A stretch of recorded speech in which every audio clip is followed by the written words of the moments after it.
Hai, Assalamualaikum dan salam sejahtera. Bertemu lagi kita dalam kelas sains tahun 6 bersama Cikgu Amy. Okey, untuk hari ini kita akan teruskan dengan tajuk pengurusan bahan buangan. Kita tengok pada amalan pengurusan bahan buangan dan juga pengurusan bahan buangan secara terancang. Okey, mari kita lihat kepada standard pembelajaran dan standard kandungan. Okey, 9.1 bahan buangan, 9.1.5 memerihalkan pengurusan bahan buangan secara terancang untuk kehidupan lestari, 9.1.6 menjelaskan pemerhatian melalui lakaran, TMK, penulisan atau lisan. Okey, di akhir sesi ini kamu akan dapat menguasai tahap 5 dan tahap 6. Okey, mari kita lihat fokus kita pada hari ini. Yang pertama, kita akan mengulang kaji ringkas dan kemudian kita akan tengok kepada amalan pengurusan bahan buangan dan juga pengurusan bahan buangan secara terancang.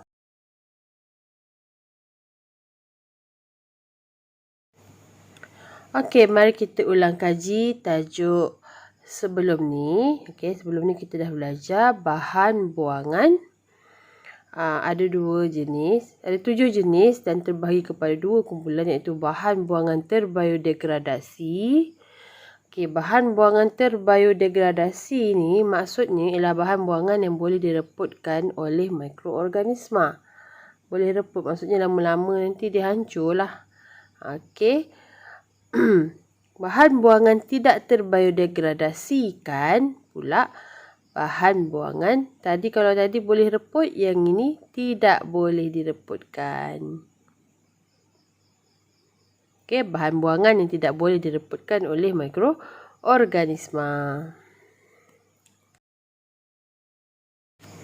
Okey, bahan-bahan buangan ni kalau kita tak uruskan dengan baik, walaupun dia terbiodegradasi ke, tidak terbiodegradasi ke, dia akan memberi kesan. Okey, ada kesan dia kalau tak diuruskan dengan baik. Okey, yang pertama menyumbang kepada pencemaran persekitaran, pencemaran udara, pencemaran bau, pencemaran bunyi.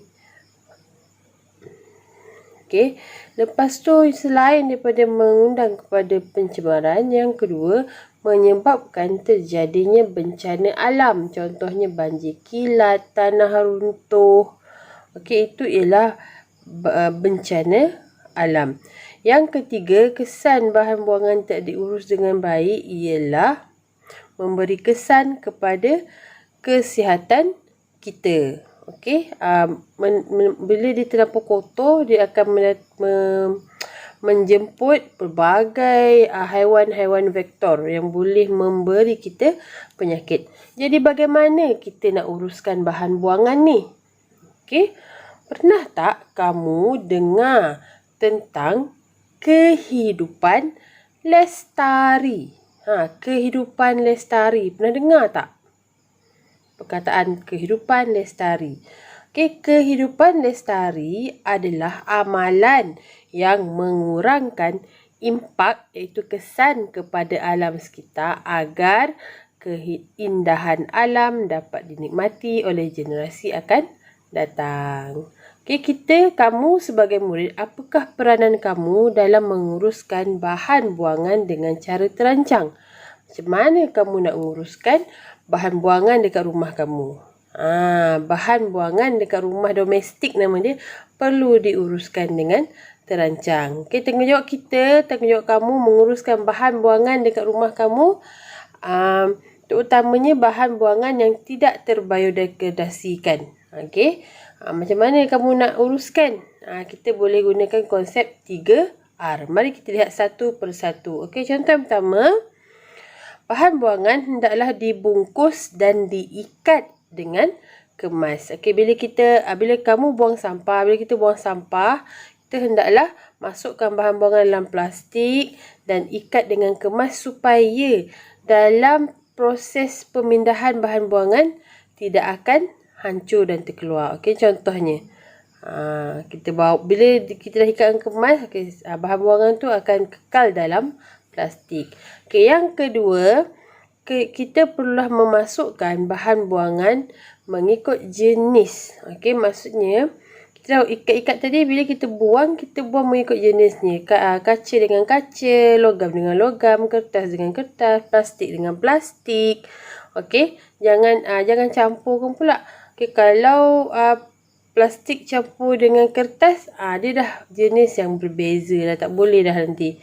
Okey, tak boleh apa, jadi kita tengok apa yang kita nak buat. Okey, yang ketiga, bahan buangan cecair perlulah disimpan ke dalam bekas. Okey, contohnya minyak masak. Okey. Okey, minyak masak ni bila kita dah masak sekali, kita guna 2 kali, bila kalau kita banyak sangat kali guna, dia akan jadi hitam dan tak elok lagi dah digunakan. Kita boleh kitar semula minyak masak ni menjadikan produk lain. Okey, minyak masak terpakai boleh ditukar menjadi biodiesel menerusi proses transterifikasi bagi kegunaan kenderaan berat seperti bas. Okey, yang dekat bawah tu itu ialah laman web yang syarikat-syarikat yang membeli minyak masak terpakai. Kita boleh call je dan sama ada kita hantar atau dia boleh datang untuk menjemput minyak masak tersebut. Okey, yang keempat, bahan buangan yang boleh direputkan, contohnya sisa makanan, kita uruskan dengan, kita tak buang, kita hasilkan baja kompos. Okey, untuk menghasilkan baja kompos, langkah yang pertama ialah masukkan tanah ke dalam beg bekas plastik yang berlubang.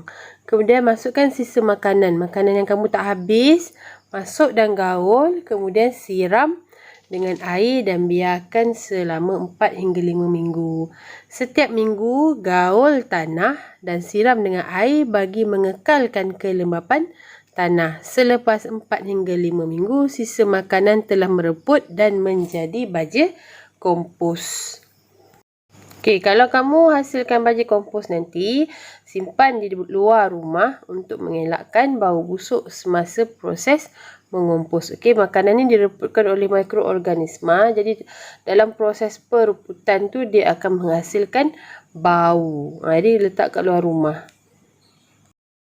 Selain tu kita boleh amalkan amalan 3R. Okey, amalan 3R ni R yang pertama ialah reduce. Reduce maksudnya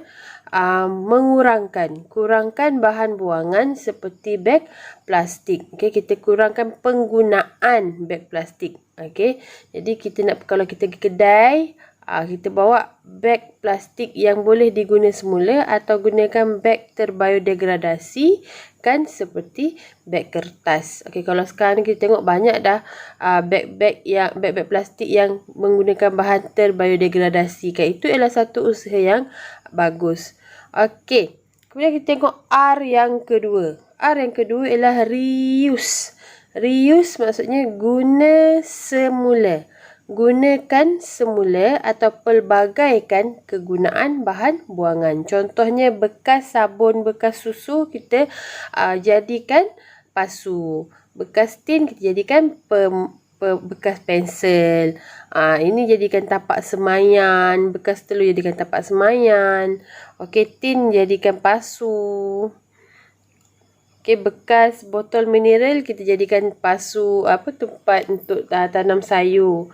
Okey, bagi pakaian yang terpakai, kita punya baju tapi masih elok lagi, tak nak pakai dah, kita sedekahkan atau dermakan kepada orang yang memerlukan. Dan kita guna beg kita semula bila membeli belah. Bawa beg. Janganlah beli beg 20 sen tu. Okey, dan kita juga perlu gunakan botol air. Diisi air.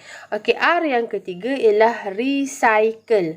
Recycle maksudnya kita semula bahan buangan menjadi produk yang baharu. Contohnya kita tengok, kita dah asingkan bahan buangan mengikut jenis-jenisnya. Bila kita asingkan bahan-bahan buangan ni yang boleh dikitar semula, yang tak terbiodegradasikan seperti kaca, logam, plastik.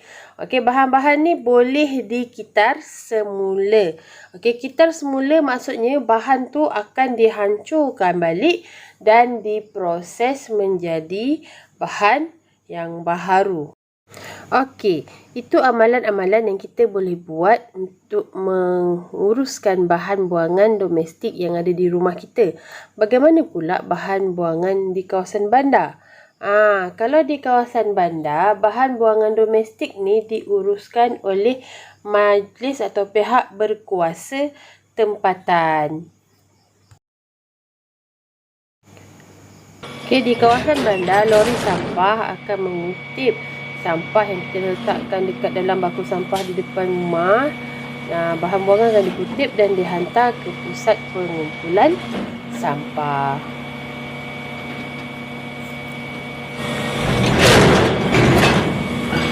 Okey, kemudian di pusat pengumpulan sampah, bahan buangan diasingkan mengikut jenis yang boleh dikitar semula dan tidak boleh dikitar semula. Bahan buangan yang tidak boleh dikitar semula akan dibakar di dalam incinerator. Okey, incinerator ni dia macam oven, okey, pembakaran yang tertutup. Dia macam oven dah bakar.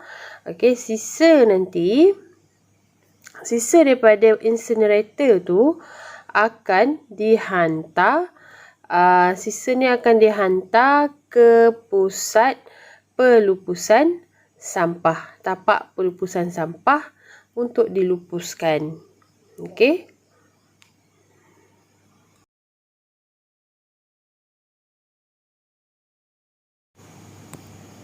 Okey, bagi bahan buangan yang boleh dikitar semula, dia akan dihantar ke kilang. Okey, dihantar ke kilang, bahan buangan akan diasingkan mengikut jenis. Okey, untuk dilebur. Okey, dia akan asingkan plastik pun ada jenis juga. Plastik PP ke HDPE ke. Okey, dia asingkan mengikut jenis-jenisnya. Okey, contohnya macam botol mineral, tutupnya jenis lain, badan jenis lain. Kemudian dia akan hantar ke kilang yang berasingan. Di kilang-kilang tersebut, bahan buangan ni akan dihancurkan. Okey, dia akan dihancurkan jadi kecil-kecil yang lebih kecil dan dilebur. Kemudian dihasilkan produk yang baru. Okey, ini maksudnya kitar semula. Okey, jadi kesimpulan kita pada hari ini. Okey, pengurusan bahan buangan, amalannya kita gunakan 3R. Okey. Lepas tu, bungkus kemas plastik bahan buangan, isi bahan buangan cecair ke dalam bekas khas, masukkan jenis bahan buangan mengikut tong sampah yang disediakan, hasilkan baja kompos daripada sisa makanan. Dan jangan lupa, amalkan 3R. Pengurusan bahan buangan secara terancang pula, bila terancang ni maksudnya ada pihak yang menguruskan. Okey, itu pihak berkuasa tempatan. Bahan buangan dihantar ke pusat pengumpulan sampah, kemudian diasing mengikut jenis dan barulah diasingkan yang boleh dikitar semula dan juga bahan buangan yang perlu dibakar dan dilupuskan. Okey, jadi kamu kena ingatlah macam mana menguruskan bahan buangan secara terancang. Okey, setakat tu je untuk hari ni.